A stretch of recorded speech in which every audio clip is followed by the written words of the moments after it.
जय, शेरा वाली मैया की जय। तो कैसे कहे के बाद पानी भी है ना।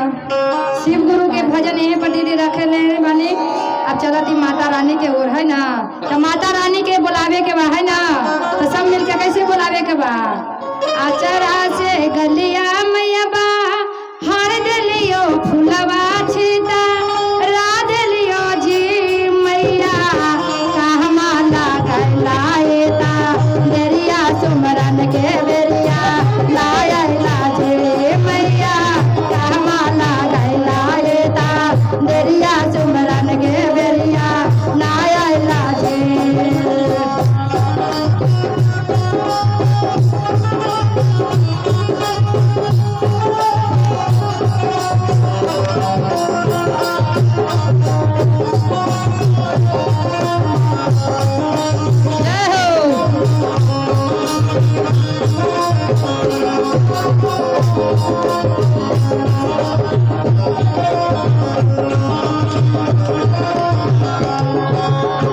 याचरा से गलिया मैया हर दलियो फुलवा चेता राधलियो फुलवा चेता राधलियो जे मैया कामाला कैलाएता देरिया सुमरन के बेरिया नायला जे मैया कामाला कैलाएता देरिया सुमरन के बेरिया नायला जे।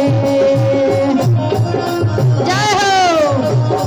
थोड़ा थोड़ा मीठी से मीठा ताली बजाई दीजिए।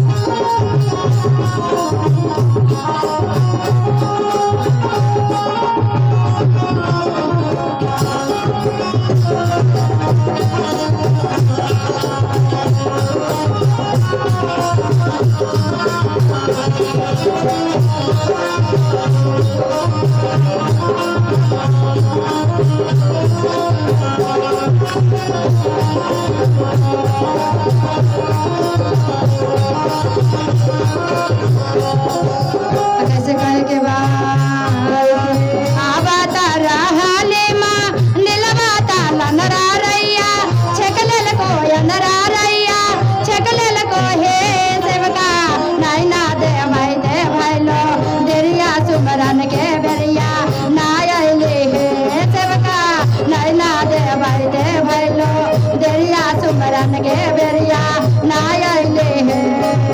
जय हो।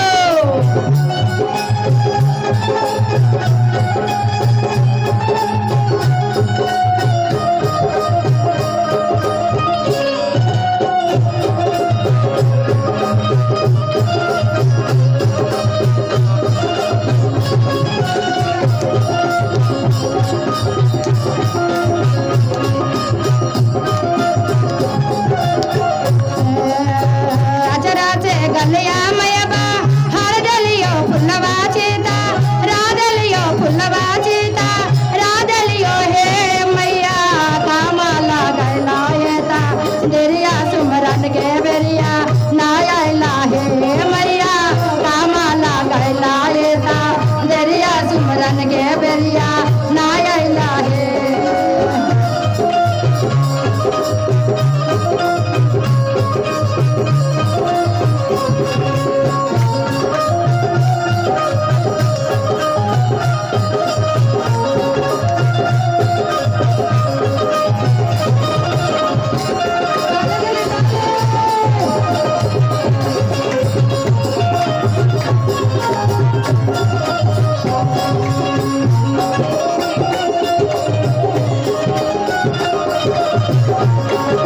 जय हो।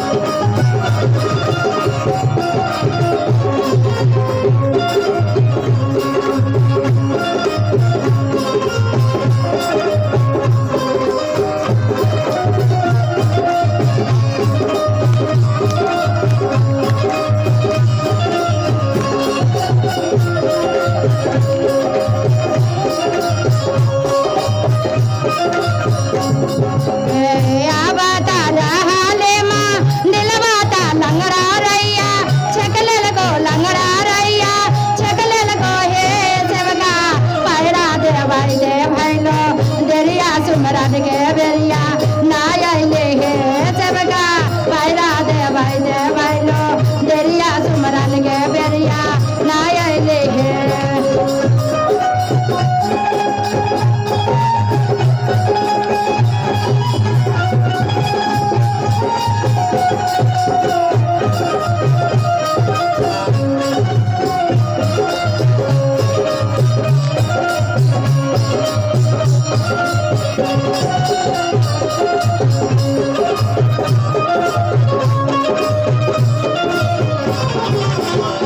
अचराचे गलिया मैबा हार दलियो फुलवाचेता राधलियो फुलवाचेता राधलियो ये मैया कामाला गैला येता दरिया चुमरन के बेरिया नायला ये मैया कामाला गैला येता